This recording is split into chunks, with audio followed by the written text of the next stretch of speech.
This is Get Inspired with Dr. Barb. Hello, everyone. Welcome to another episode, Get Inspired with Dr. Barb. This is a special podcast because we talk about innovation in education and anything that relates to this topic.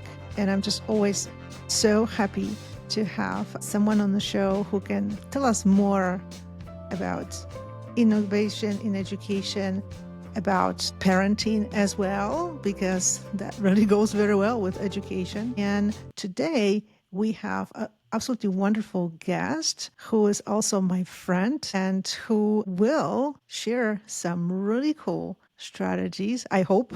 We will ask her maybe some tips for parents, but perhaps even for teachers, because when you have this parental perspective, it can really help a lot of teachers in thinking how to collaborate with parents, because the collaboration between parents and teachers is really extremely important. And I feel like we have some more to do in this field to make this collaboration better.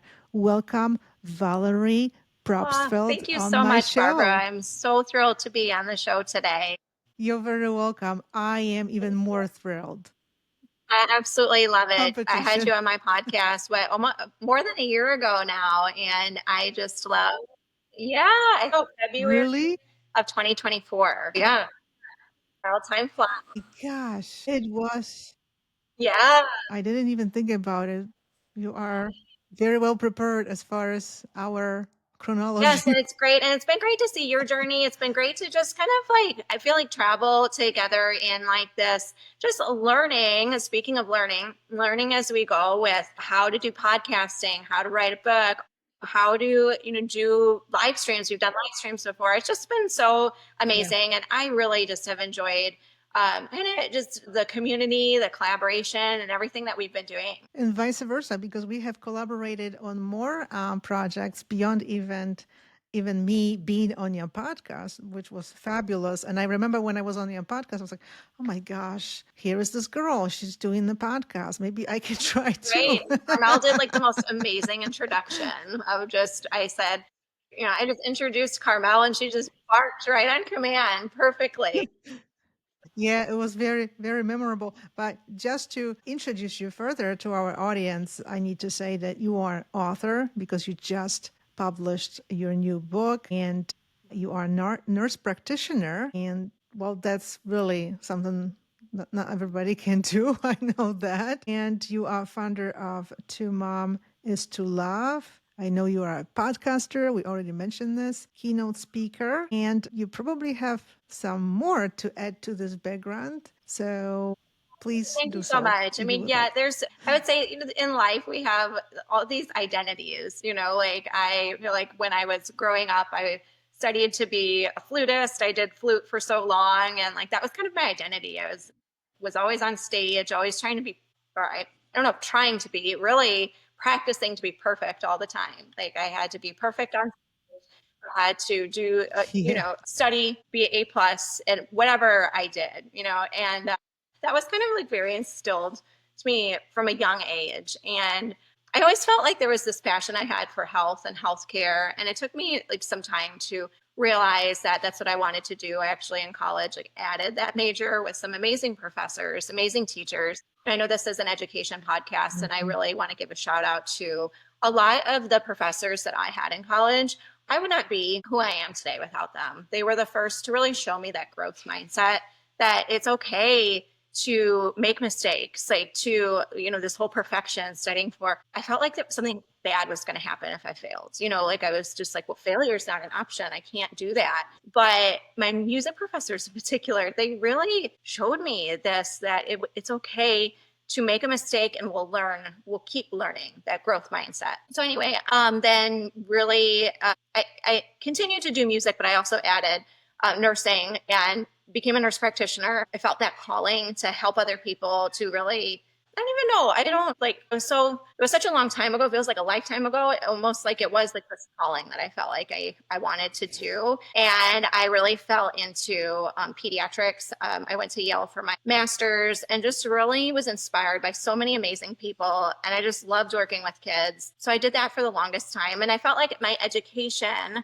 in a teaching way was so much centered around healthcare and how a procedure is going to be.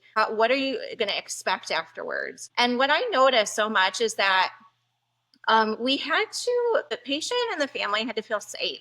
They had to feel safe in order to truly learn. And that would take repetition sometimes. That would take some type Yeah. of relationship that you had to establish first before you can just like walk into a room and be like, here's what to expect, and then walk out, you know? And so I really kind of took note of that, but it really wasn't until I became a mom myself. And this is where the whole two mamas to love thing came about, where my baby Yeah.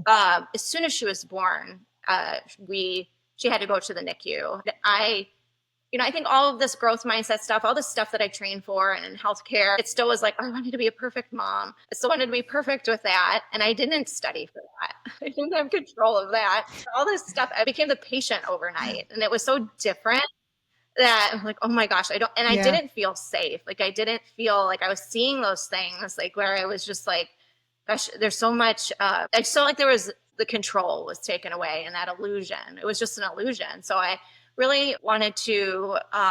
It took me a couple years to like journal about. I was frustrated a lot. I was anxious a lot. There was so much that I Hmm. experienced that I didn't think I was going to experience. It was far from perfect.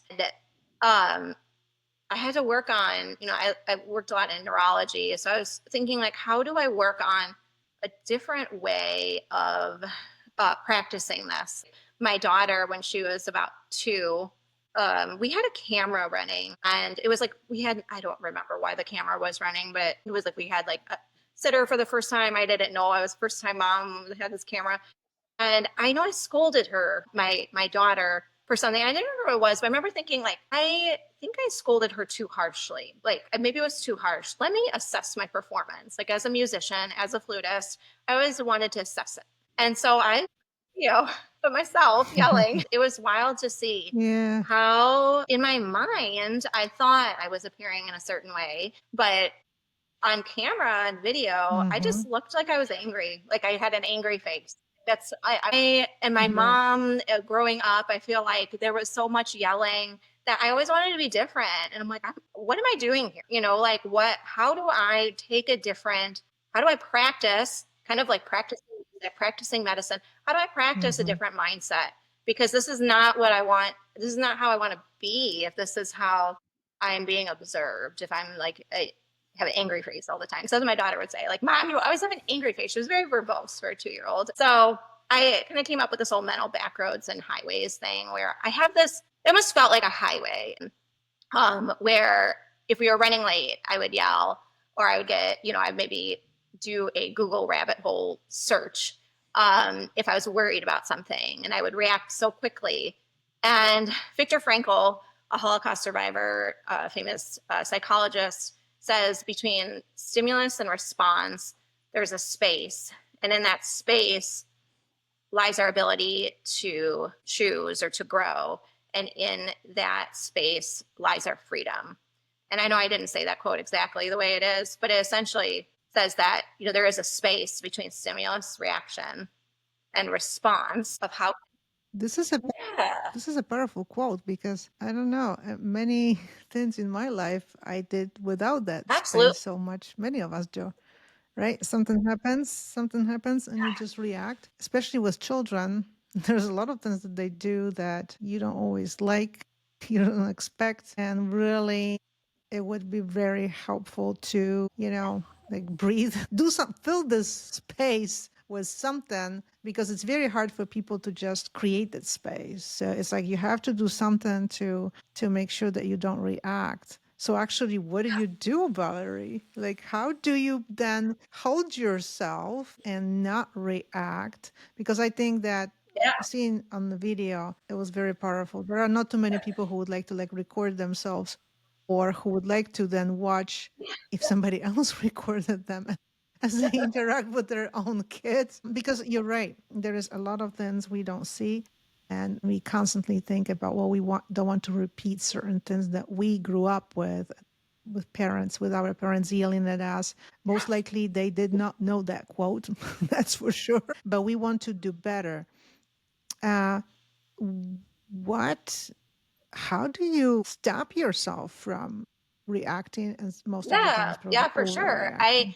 I think that, well, first of all, knowing that this isn't going to be perfect. I think giving myself that grace is the first step, but also the awareness. And I think that once I had that awareness, I know that, even prior to kids, beforehand, I had it's kind of some OCD, where I had to really do Yeah. different mental exercises to stop my whatever the obsession. My obsession was usually like thinking a worst case scenario or something. So I had to do different.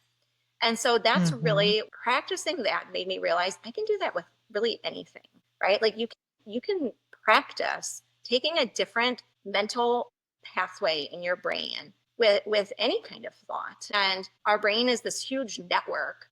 And neuroplasticity, like it once was thought, like we don't change. Our brains can't change once we're adults. But that's so not the case. We're always learning. We're always growing. It may not be as obvious or as quickly as kids or pediatrics or whatever, but we always are growing. We're always Hmm. making new connections with those neurons. And how can I steer that neuron in a different direction? How can I steer that thought? And a lot of it was lengthening the space of being aware that the amygdala, this almond in your brain, it's this so small thing deep within our skulls, is responsible for so many big emotions. The fight, the increased heart rate, the Yeah. increased respiration, it's like focusing, like laser focusing on something. We're late. We're Something bad's going to happen, and our amygdala is just doing its job. It thinks that there's an actual threat, but being aware that this is not this is not a life or death situation. If we're going to be late, this is my body. It's a normal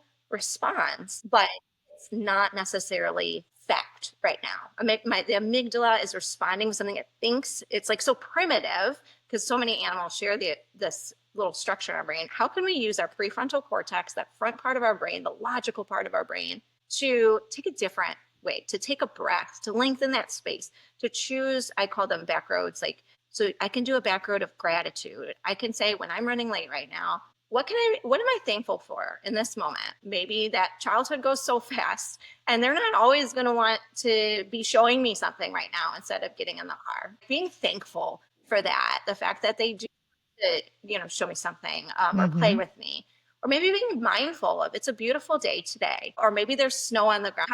Look how pretty the snow is, or look how blue the sky is. Those type of things really can make a difference. It's almost like, I feel like when we're running a marathon, or or just anything in life, like we have to take those baby steps, and over time it gets stronger in the brain and the neural networks and neuroplasticity. And all is kind of the same thing. The brain isn't a muscle, but it does really react or respond in that kind of way, where if we continue to practice something, continue to do that, I feel like it gets maybe not easier over time, but it does, in a sense, like it Hmm. becomes more routine, if that makes sense. Some days are easier than others, some hours are easier than others, but I really truly feel like once I started to embrace that, once I started to work on that, just life I had a different perspective then after that of, it's okay. Like sometimes when we're in, I don't know, like if there's a sports game or something, sometimes I'll notice like people, and sometimes, I mean, like I'm guilty of this sometimes too, where you just get into the moment, like, oh, someone's about to score a goal and all this, or you're in a soccer game. But at the same time, just remembering like it's a beautiful day. These kids, they're playing. It's I remember like an older gentleman came up to me one time. We were at a soccer game, and he saw that I was looking at the trees, and he was just like, that's what's important right now, being in the moment, man. I remember him saying that, and I'm like, yes, like, That is actually so cool. I really love this because, as you said, it starts with awareness. I think there is so much we can hear so much about neuroscience. I mean, even several years ago, I honestly don't think I knew the word amygdala. I just did not.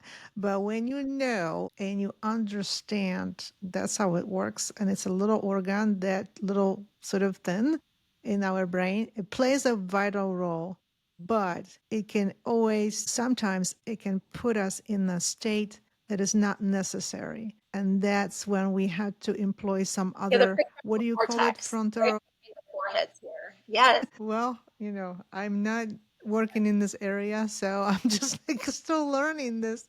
And I'm not absolutely. ashamed of saying that I'm learning this terminology still. It is fascinating though, but when you understand it, and I'm pretty sure I started telling my own child about it, who's not child anymore, but kind of still is. They need to understand that too. And I don't think that, I mean, if we explain this to kids better, like in school, maybe they would be not overreacting or not worried so much about certain Mhm, things that are like school related. So I feel like teachers could do a mhm. better job with this earlier than like health in grade 10 or ninth or something like that, right? Because this is something that everybody can benefit from. Teachers can benefit from that too, because it is stressful to be a teacher. You're going to maybe overreact, but it's not a very good thing. Well, with the child, they're going to do things you will not always like. So it's just so important for the Absolutely. teacher to understand that so they don't overreact. Parents, that's just so important because, as you know, I have a neurodivergent Mhm. child, autistic child. It is very difficult for us parents of autistic children to not overreact because you're going to hear and see some things. It's like, how many times, and it's just so easy to say, well, how many times did I teach you that? Maybe it's time to grow up. Maybe you should finally learn it. Learn it. What are you doing? It's so easy to just kind of be Mhm. like that. You know what I mean? And when you, but I think, I mean, it's, of course, very hard to learn it too because you have to be aware and then you have to put it into practice. But I think that once you see what your more peaceful mind can do and what effect it has on this other person, your child or your student in school, how you hold yourself from overreacting, that will show you Absolutely. that it works, right? Absolutely. And I think that's such a so key and makes me think of, like when we were talking about me being on stage and stuff, I was so like earlier, I was so prepared back then I was in this controlled state of terror. Like especially for like memorized concertos, like walking on stage, just like in my performance mode, I would say. But mode is a good thing. I'm glad that I learned how to do that. But at the same time, that was controlling my Mhm. amygdala. It was controlling the response. And I feel like this space between reaction and response is more allowing those feelings to be and to allow them to pass and to know that this is a physiological response. It's coming from the amygdala and saying, this is okay. My amygdala is responding right now. And usually within like 90 seconds or so, they say, like, it just dissipates. You can always it can reactivate. And then there's like the chronic stress and all these other things in your body. But if you think about it in those simple terms, I feel like we always want to control so much, but it's so much of life, I feel like, is we can't control it. And we have to almost be flexible with these emotions that, well, here it is again. I'm reacting right now, but how can I just allow this to pass? And the more I do that, the more I feel like I learn something new. Like I'm learning how Mhm. to, I don't know what word I would call that. Cause we say, what is the, like kind of a buzzword right now of emotional intelligence, which I guess it is in a form, but I feel like that's something Yeah. that we weren't taught, or at least for me, I wasn't taught in the classroom how to do that, and so it's something that I'm learning on. And so I tell that to my kids, or I feel like I'm learning something, they're learning something, and mom's learning something. And I think it kind of brings everyone to a similar goal of we're all learning Mhm. and we're all working together. We're going to make mistakes. But guess what? Making mistakes is how we learn. So, like, let's continue to keep moving forward. And sometimes it's one step forward, two steps back, but we keep doing it and we keep pushing at it. And eventually it'll get stronger and easier over time. Exactly. I mean, we will mess up, and even though I've learned that more peaceful reaction is much better, and certainly with my child, but sometimes, yeah, there is mess up. What do you do when you mess up as a parent? Like, what is your way of, like, what do you do if Yeah, yeah. anything? I I mean, I mean, think tell us. as far as like what if if I yell, let's say like we're again, like scenario, like I yelled too Yeah. much, I think that when I'm aware of it, saying, mom is work, mom made a mistake. Mom's working on it. Mom's working on not yelling too much. And my oldest daughter, will call me out on it and be like, Mom, you said you were going to work on this. Like clearly still yelling. So so I think just owning up to it. I think Yeah. or at least for me, and I'm certainly like not an expert with this. So I just know from my own experience, it just would have made so much more of a difference if my mom back then would have like said anything about it instead of just yelling and kind of going on. Like it was just we would go about our day. And I think kids go to bed at night. Like I've heard that's like a really good time to talk with them. Or in the car. I feel like just talking about it at some point in time when everyone's calm. I think that's key. And I think that's like when I yell too much, that's when I try to do it. Like when people are calm, because if I'm trying to use logic, again, that prefrontal cortex, when my amygdala is like just freaking out all over my brain, it just not like it shuts down that logical part. And that's for survival purposes. I don't want to think about why a lion's chasing me. I want to run. I want to fight or freeze. And so just being aware that like, okay, right now I need a few minutes and, well, let's talk about it or let's talk about whatever when my prefrontal cortex can be back, if that makes sense. Yeah. It does make a lot of sense, and you do a lot of things to Yes. kind of like repair, uh, Yes. repair the relationship, because that's right. We need to do it. And what was the biggest for you, sort of like aha moment and learning from the journey of being a parent and being an perfect parent? Because that's really all Mhm. we can do, right? We are not perfect, so therefore we are not going to be perfect parents. What is the biggest sort of like learning lesson or revelation or discovery that you made as a parent, and also throughout Yeah, that's a writing great the question. I mean, book? I think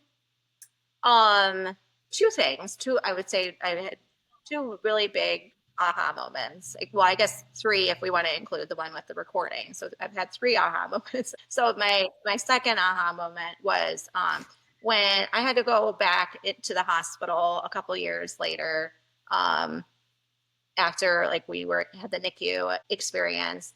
And I felt like that opportunity really made me see how much I had grown and how much work I had done. And the fact that I felt like I was able with that during when I was in the hospital, it was during the pandemic. And so there were a lot of restrictions. And I was forced, I remember at that point, to be by myself Hmm. and not have like anyone with me because of COVID and all of that. And so I had to just work with those uncomfortable emotions. And I felt like I was able to much more then. And that's when I really decided I'm going to write a book. I'm going to write about this. I'm going to write what I had learned. And I choose to be grateful right now. And I am terrified because I think I had a lot of PTSD from the NICU. And so I had all these emotions where my amygdala was saying, I'm in so much danger right now. You need to run away. You need to fight.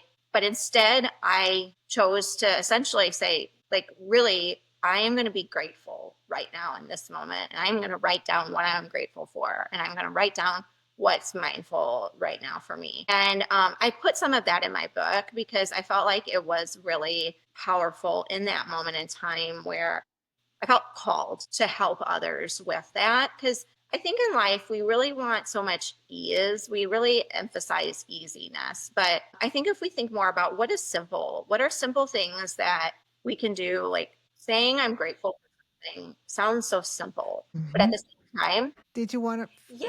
add a little bit So more?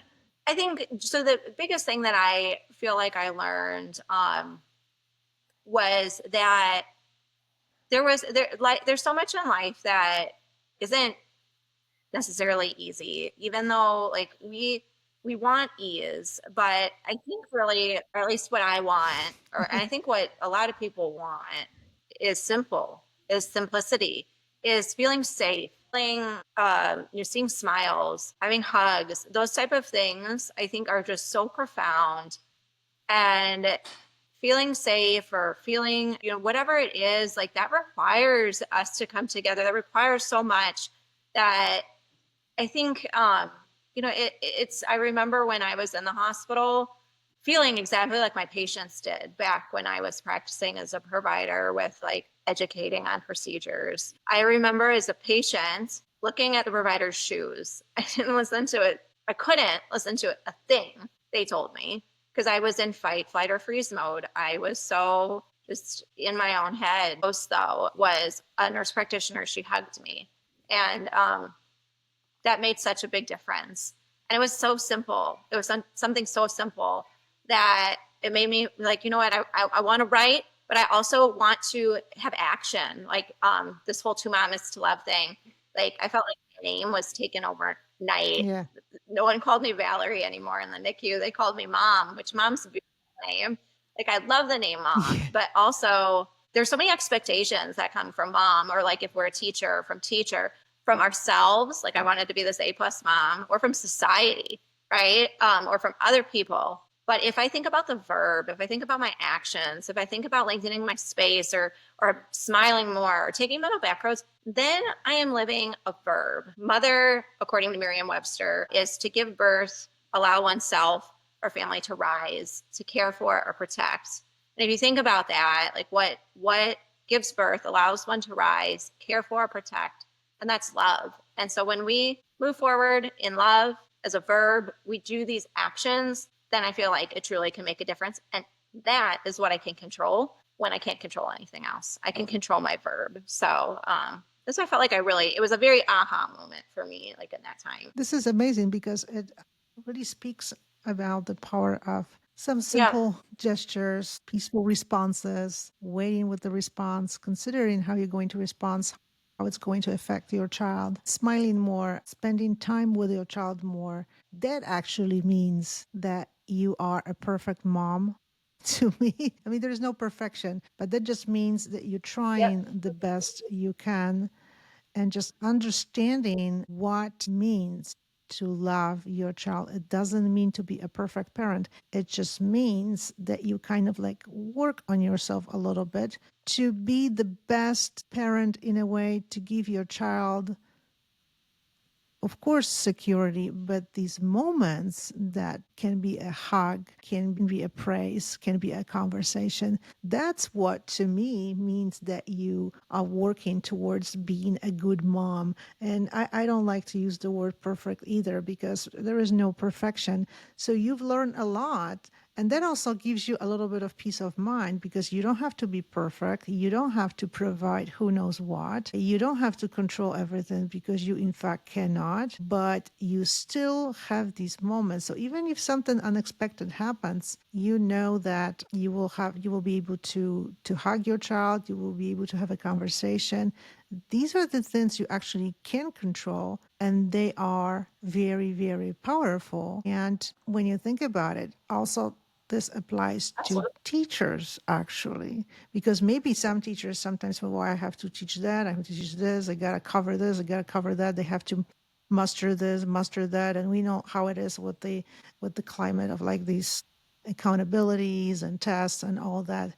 But that's not when you're going to be, that's not how you're going to be a teacher star. Again, not a perfect teacher, but like a really good teacher. Your good teacher moment will come from something totally different, from something simpler than you expected. And that's exactly what you're saying. I mean, maybe a conversation with the child, asking what's happening right in your life, why you acting the way you are. That's what's going to make you a good teacher, I think. What are your thoughts about this, Valerie? Because now we can just kind of, I think this ties so organically with teaching and how to be a better teacher. Really, honestly, you can't Mhm. separate these two things. Being a good mom also is a little bit Absolutely. like I being think a that's good such a teacher. good point. And I love how what you're saying here. And I think it makes me think about, I would say, embracing imperfection, being perfectly imperfect. And there is this Japanese art called kintsugi. I believe, I don't know if I'm pronouncing that right,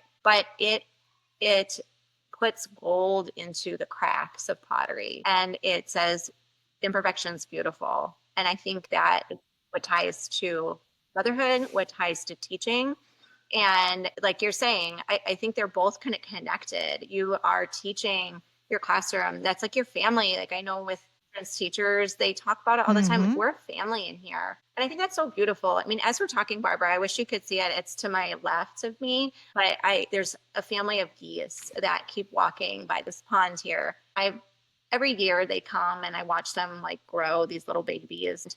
The moms are there, the dads are there. It's actually really interesting Canadian geese with how they kind of all are connected. It's a family unit all the time, but they all are just there supporting each other. They all are, Mm-hmm. there's nothing complicated about it. Like they just are present. They're just present. And not that we shouldn't be doing, all these things and we shouldn't be learning all these things, but I think we underestimate just the power of presence, the power of being there, the power of smiling, the power of just your warmth. Like Mm-hmm. you can exude, like coldness or warmth. And I think that makes such a big difference in the lives of our kids and the lives of our students. And I think, as a parent, like you were saying earlier about like my experience with education as a parent, and like the biggest thing so far, my kids are still fairly young, but what I is so much, I think, opportunity that we can have to embrace more of this growth mindset and not necessarily the test scores. There's so much emphasis on that sometimes where I think that, Yeah. it's this, of course, we want to keep growing, we want to keep learning, but also being aware that embracing the imperfections, embracing the mistakes, because that's where we learn. We learn for doing hard things. Mm-hmm. That was everything that's easy was once hard, even like walking, like everything we're doing. And I know and there's such power in learning something difficult. I remember like when I was a kid being awful at math. I don't know. I most of my teachers didn't really they did not I think really know about the growth mindset as much. It just wasn't really a thing back. And so I Yeah. had such anxiety. I still have nightmares over math tests. But I remember in nursing school, I had the entire program, they made you get 100% on 2 math tests or you would fail out of the program. And they said, because you have to 100% get this right. I was like, oh my gosh, I'm gonna fail this test. Oh my gosh. But I did it. I did it. And it was embracing that hard thing. And I was so proud of myself afterwards that I did it. It was like I never would have thought I could get 100% on a math test back when I was a child. And then it gave me that confidence. Confidence comes from the word trust, which I think is just such a beautiful etymology in itself of trusting yourself, and I think that or trusting that safety, we can really be a role model and inspiration to our students, to our kids, by allowing them to do that hard work and those simple aha moments that do seem simple, but they're just so powerful and so profound. And I really think that not only will a child remember that the rest of their lives, but it will also help them spread that ripple too. Like my flute professor, she helped me so much, treated me with so much love, with so much safety. Like I felt safe. I felt like it was okay to make mistakes. And I then, once I became a Mm-hmm. flute teacher, I kind of tried to continue her legacy because that made me feel so special in a way that I wanted to do that with other people and kind of bring it back for full circle to like my parenting. I do that with my grandma. There wasn't anything like in particular like big or grandiose she did. She smiled at me. Like she smiled and made me feel safe.